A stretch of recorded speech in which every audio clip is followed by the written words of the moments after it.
예, 오늘 5월 20일 수요일 아침입니다. 오늘 말씀 함께 볼까요? 오늘 신명기 21장 우리 1절부터 14절입니다. 오늘은 미제 사건이 발생한 어떤 특별한 케이스를 얘기합니다. 누가 산길을 가다가 실족한 것이 아니고요. 누가 의도적으로 고의적으로 죽인 겁니다. 살인범이 있는데 잡지를 못한 거예요. 1절에 보면 피살된 사체입니다. 피살된 시체. 그러니까 외관상 보기에 이 사람이 길을 가다가 실족했구나. 이 정도로 지금 이렇게 처리한 건 아니에요. 보니까 칼에 찔려 있거나 창에 찔려 있거나 둔기로 아니면 예기로 뭔가 이렇게 피해를 입은 거죠. 그래서 지금 피살된 시체가 엎드려져 있는 겁니다. 누가 죽였는지도 모르겠습니다. 그때는 피살된 곳의 사방에 있는 성읍의 원근을 잰다고 해요. 거리를. 그래서 제일 가까운 곳에 있는 성읍의 그 장로들이 이제 빨리 나와야 됩니다. 그래서 뭐를 하죠? 아직 부리지도 아니하고 3절 멍에를 매지도 아니한 암송아지를 취합니다. 암송아지를 취하여 제단으로 가져가는 게 아니에요. 제단으로 가져가는 게 아닙니다. 어디요? 항상 흐르고 갈지도 않고 씨를 뿌린 일도 없는 골짜기. 이게 과연 어느 곳일까라고 이제 학자들이 연구를 해보는데요. 이게 항상 흐르다라는 느낌은요. 이런 느낌. 강력하게 흐른다. 그리고 굉장히 세차게 흐른다라는 느낌이에요. 굉장히 스트롱하고 하드하게.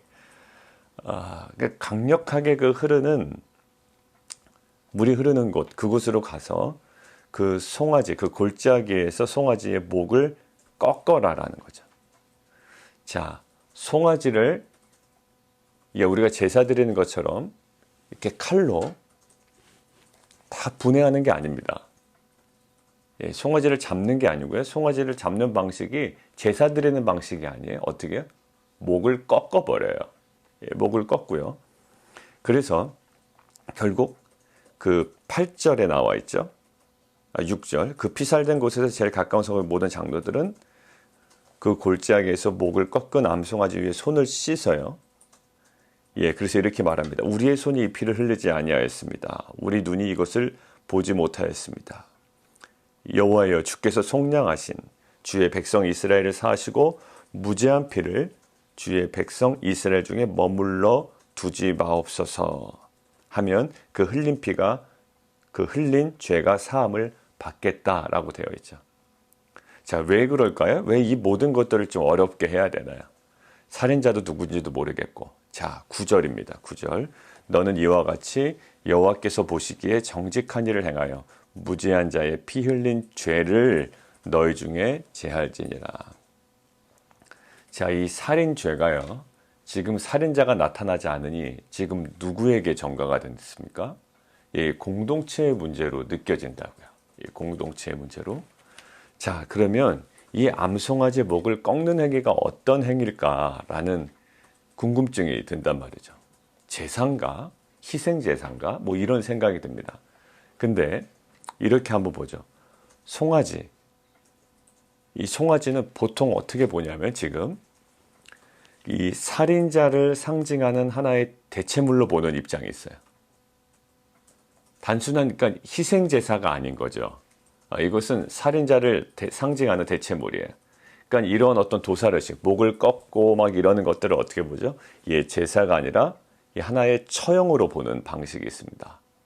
처형으로 보는 방식이요.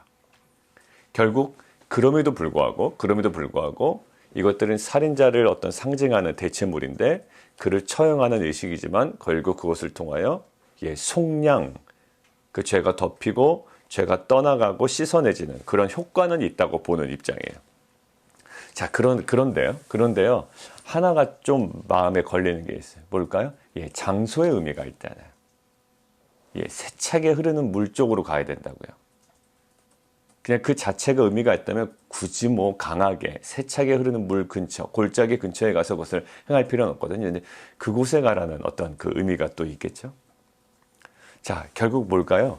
그 출애굽기 나중에 우리가 레위기에 보면 여러분들 기억나실까 모르겠다. 레위기에 보면 나병 환자가 정결해지는 의식을 할 때 어떤 의식이냐면 새 몇 마리? 예, 새 2마리를 가지고 와요. 그래서 한 마리는 어떻게 할까요? 한 마리는 흐르는 물에서 잡고, 예, 한 마리는 흐르는 물에서 잡아요. 죽인다고요. 그리고 또 한 마리는 어떻게 할까요? 예, 또 한 마리는 그냥 날려보냅니다.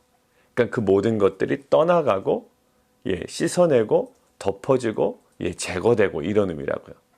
한 마리는 죽어요. 근데 2마리 중에 한 마리는 날려보내는 거예요. 약간 그런 의미지. 그리고 우리 아사셀 염소 있죠. 그 속죄일에. 지금 이스라엘 민족의 전체 죄를 속량할 때, 속죄하는 그 7월 달에 그 속죄일에 아사셀 염소가 어디로요? 예, 밖으로, 광야 밖으로 나갑니다. 그렇죠? 멀리 떨어져 나간다고요. 약간 그런 이미지. 그러니까 오늘 어디요? 예, 항상 흐르고 갈지도 않고 씨를 뿌리는 일도 없는 그 골짜기. 구체적으로 그 장소로 가는 이유는, 그리고 흐르는 물에 결국 거기서 잡는 이유는 결국 죄책을 거주 지역으로부터 옮기고 또 흘려보내고 그 제거한다는 어떤 그 독특적인 의식이 있는 거예요. 자, 그런데요, 이것을 그래도 계속 제사의식으로 떠올릴 수 있는 여지가 남아 있는데요, 몇 가지로 한번 보겠습니다. 일단 송아지는 일반적인 제물이 아니에요. 여러분들 레위기 봤지만 송아지가 일반적으로 제물로 사용되진 않아요. 그게 일단 첫 번째예요. 두 번째는 뭐냐면 지금 송아지의 목을 꺾는 사람이 누군가 보세요. 그 성읍의 장로들이 4절, 물이 항상 흐르고 갈지도 않고 씨를 뿌린 일도 없는 골짜기로 그 송아지를 끌고 가서 골짜기에서 그 송아지의 목을 꺾을 것이요. 장로들이에요. 제사장들이 목을 꺾거나 이러진 않아요. 제사장이 따로 집전하지를 않고요. 그 다음에 이 송아지가 제단에 드려지지 않는다고요. 아까도 얘기했듯이 제단에 드려지지가 않아요. 그러니까 이 송아지 자체가 어떤 희생 제물에 막 그 정확한 어떤 느낌으로 다가오진 않아요. 그러나 이 송아지의 죽음을 통하여 무엇은, 예, 이스라엘 민족 이 공동체 그 성읍의 죄책이 제거되는 효과는 여전히 살아있다, 이렇게 보시면 되겠습니다. 그리고 목을 꺾는 행위는 어떠냐면요, 우리가 출애굽기 34장 20절에 보면, 나중에 한번 찾아보시겠어요? 제가 한번 보죠. 여러분들은 그냥 안 찾으셔도 됩니다. 출애굽기 34장 20절에 보면 나귀의 첫 새끼는 어린 양으로 대속할 것이요, 그렇게 하지 아니하면 그 목을 꺾을 것이며 내 아들 중 장자는 다 대속할지며 빈손으로 내 얼굴을 보지 말지니라. 결국 뭐냐면 그 장자에 대한 온전히 제물을 드릴 수 없는 그 만물에 대해서 처리하는 거예요. 그때 어떻게? 목을 꺾어버려라, 예, 라는 거죠. 자, 그러니까 일반적인 어떤 제사 방법도 아니고요, 제사장이 드리는 것도 아니고요, 일반적인 제물도 아니에요. 그럼에도 불구하고 이 송아지의 목이 꺾인다는 것은 어떤 의미가 있다고요? 예, 그 성읍 전체에 임했던 그 죄와 죄책을 멀리하고 떠나보내고 흘려보내고 제거하는 그런 효과는 있다라는 거죠. 자, 근데 뭐 이렇게 복잡한 걸 이렇게 써놓으셨나 라고 하잖아요. 근데 보세요. 이제 핵심으로 들어가야죠. 이 과정에 너무 매몰되어 있지 말고요. 과정은 제가 설명드린 것은 우리가 어느 쪽으로 편중될까봐 이제 그것들을 좀 구분했던 것이고요. 자, 지금 이게 누가 죽였습니까? 누가 죽였습니까? 아니요, 이 시체.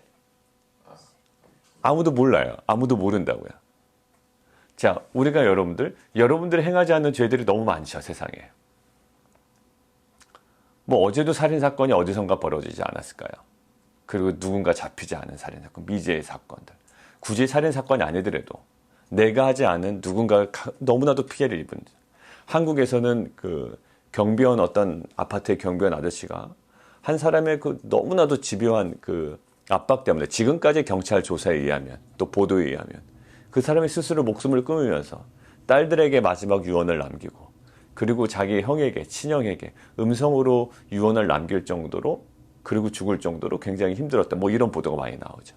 자, 우리가 그냥 아파하고 좀 그 사람에 대해서 추모는 합니다만 막 이거에 대해서 막 그렇게 큰 죄책을 느끼거나 이러진 않거든요. 자, 지금 보세요. 장로들이 죽인 것도 아니고요. 레위 사람들이 죽인 것도 아니고 제사장들이 죽인 것도 아니고요.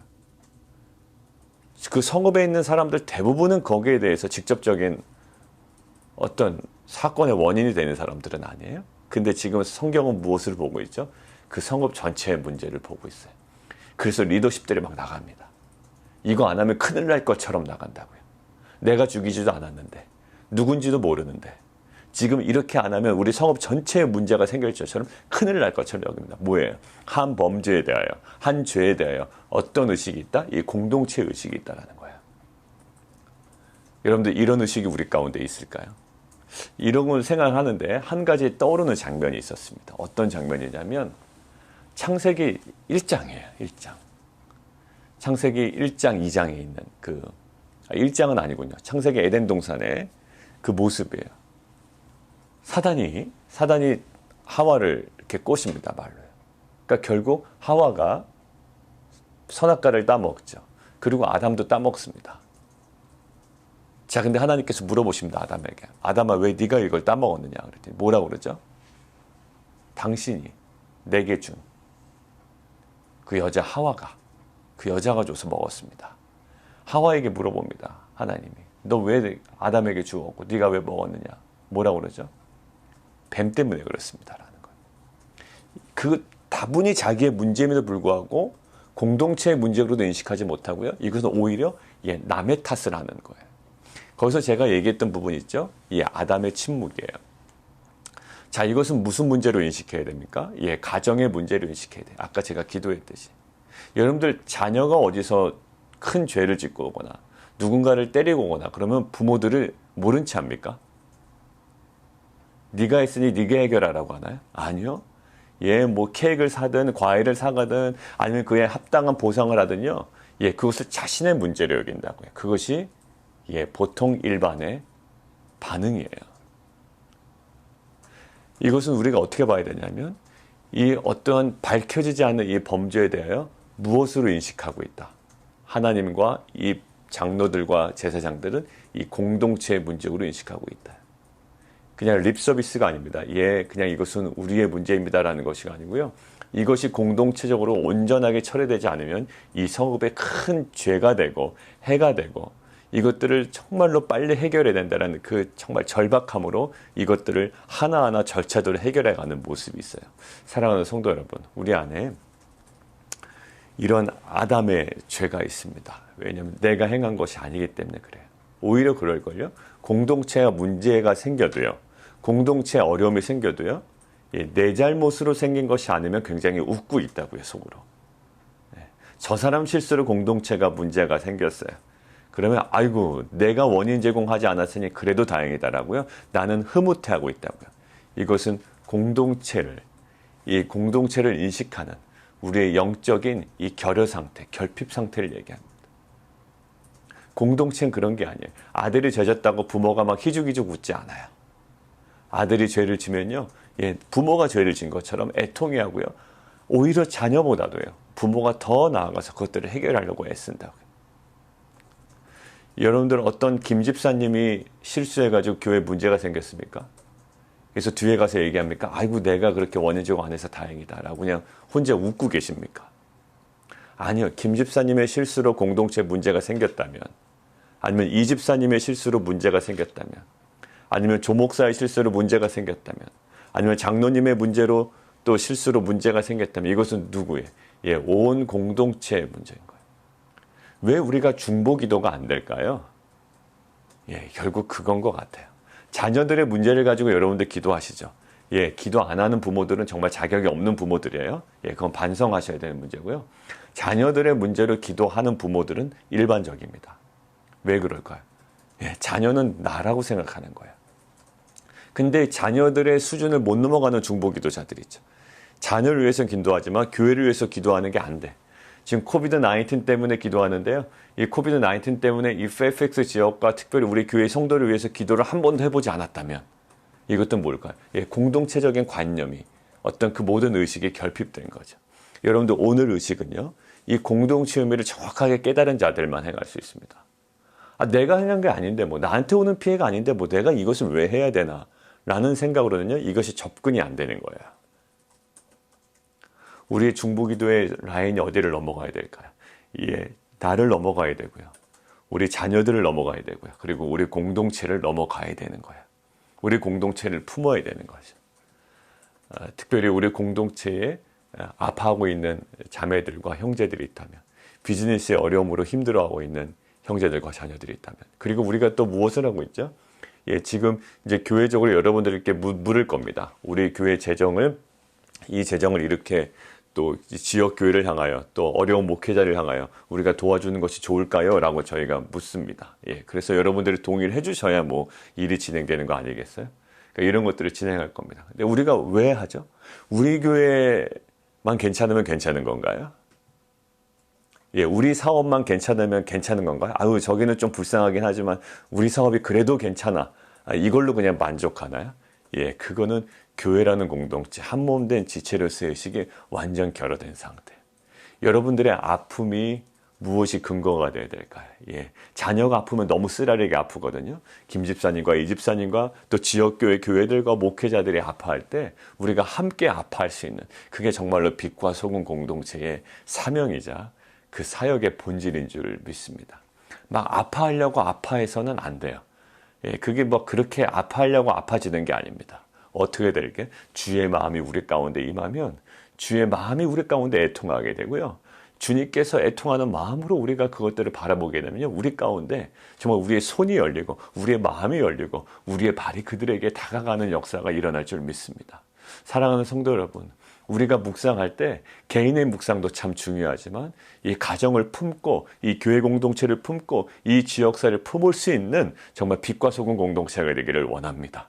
이 세상을 변화시키는 자들은 누구였을까요? 세상에 돈 많은 자들이었을까요? 아니면 지위가 높은 자들이 세상을 변화시켰을까요? 아니에요. 그 마음 속에 주의 마음이 임한 자, 주의 마음을 품은 자가 그의 가진 여건과 상관없이 이 세상을 흔들고 이 세상을 변화시키는 놀라운 구속사의 도구로 사용된 줄 믿습니다. 지난주 주일을 보십시오.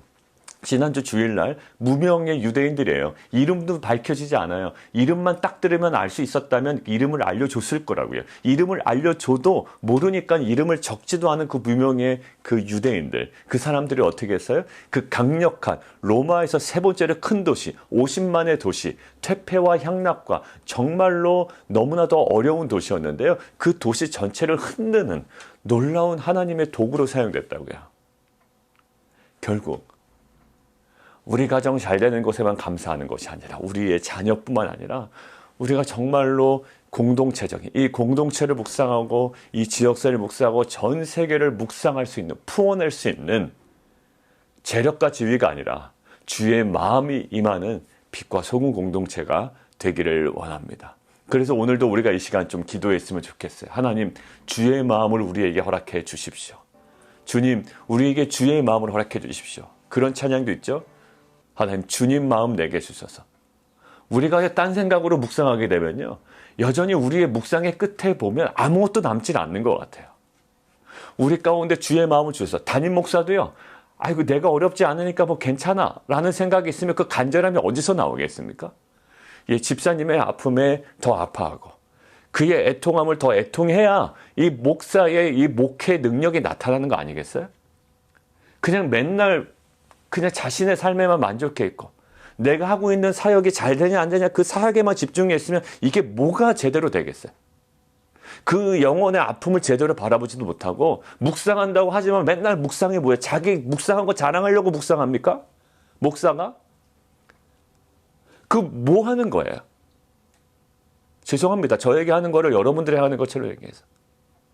그 영혼들을 하나도 바라보지 못하고 공동체적으로 바라보지 못하고 이 묵상의 끝에 매번 자신의 불이익과 유익과 이 모든 것들만 남아있다면 그 묵상에 무엇이 유익이 되겠으며 그 목회 활동에 뭐가 유익이 되겠으며 그것에 무슨 하나님의 마음이 있으며 그냥 깨달은 정도 나누고 그냥 자기가 아는 거 자랑하고 이게 무슨 의미가 있겠습니까?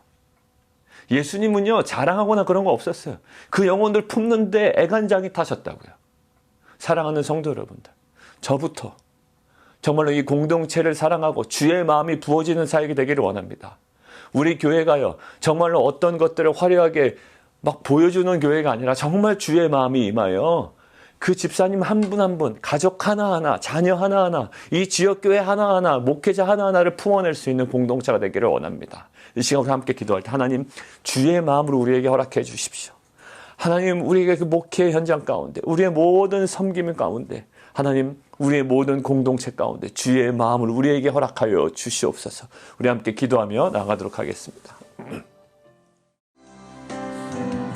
우리 다시 한번 기도할까요? 우리 한번 잘 생각해 보십시다. 우리 이스라엘 백성이 존재하는 이유가 뭘까요? 왜 하나님께서 이스라엘 백성을 불러내셨을까요?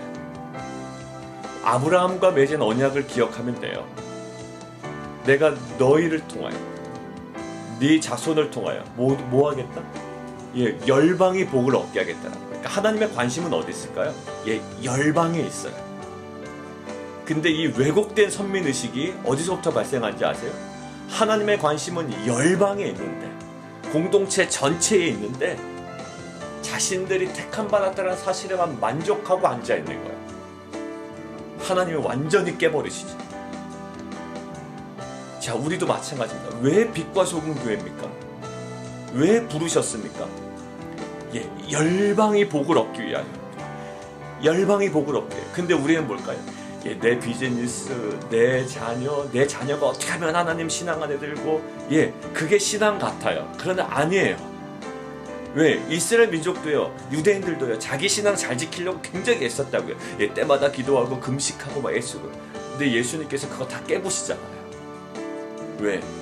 그 묵상의 끝이, 큐티의 끝이, 기도의 끝이, 예배의 끝이 어딜 향하고 있지 않기 때문에, 예, 공동체를 향하고 있지 아니하고 열방을 향하고 있지 않기 때문에, 이 교회 존재 목적이 뭡니까?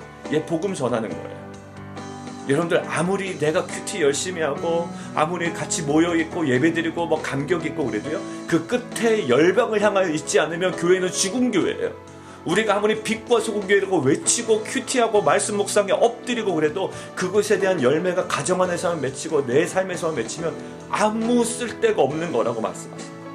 내가 아무리 목회를 잘한다고 스스로 자부하고 주 앞에 엎드려도요, 그 끝이 믿지 않는 열방을 향하여 날마다 나가지 않으면 그 존재 목적은 완전히 바닥나는 거예요. 하나님 우리 가운데 이스라엘 민족을 불러내신 이유, 그리고 우리 교회를 불러내신 이유를 우리가 반드시 깨닫고 하나님 우리의 묵상의 끝, 예배의 끝, 기도의 끝이 하나님 열방을 향하여 공동체를 향하여 활짝 열려있는 공동체 되게 도와주십시오. 우리 함께 기도하며 나아가도록 하겠습니다. 살아계신 하나님, 장로들이 살인한 것도 아닙니다. 그리고 레위인들, 제사장들이 뭐 잘못한 것도 아닙니다. 그런데 이것을 공동체의 문제로 껴안고 이들이 부들부들 떨며 암송아지를 가지고 정화해진 장소로 들고 가서 목을 꺾고 흘러보냅니다. 이것들을 공동체의 문제로 알고 있습니다. 하나님, 우리 안에 그 유대인들이 품었던 왜곡된 선맨의식을 다 제거하여 주시고, 하나님 그 이스라엘 민족을 부르신 분명한 이유가 열방에 있었듯 우리 빛과 소금교회를 부르신 이유가 지금도 여전히 열방에 있음을 저희가 알아 하나님 우리의 묵상의 끝, 우리의 기도의 끝, 우리의 예배의 끝이 항상 주님께서 품고 계시는 그 열방과 이 지역 공동체를 향하여 활짝 열려있는 귀한 공동체에게 도와주시옵소서. 하나님 우리에게 먼저 주의 마음을 부어 주시옵소서. 여전히 묵상하는 끝에 내 가족과 내 자녀의 만족에만 머물러 있었던 우리의 관점이 있다면 하나님 주의 마음을 우리 가운데 부어주셔서 아직도 열방을 향한 정말 절박한 마음으로 주님의 마음이 우리 가운데 회복되게 도와주셔서 하나님 우리의 걸음이, 우리의 손이, 우리의 마음이 정말 그들을 품고 정말 그들에게 복음을 전할 수 있는 귀한 공동체, 귀한 사명을 이뤄가는 귀한 빛과 소금 되게 도와주옵소서. 예수 그리스도 이름으로 기도드리옵나이다.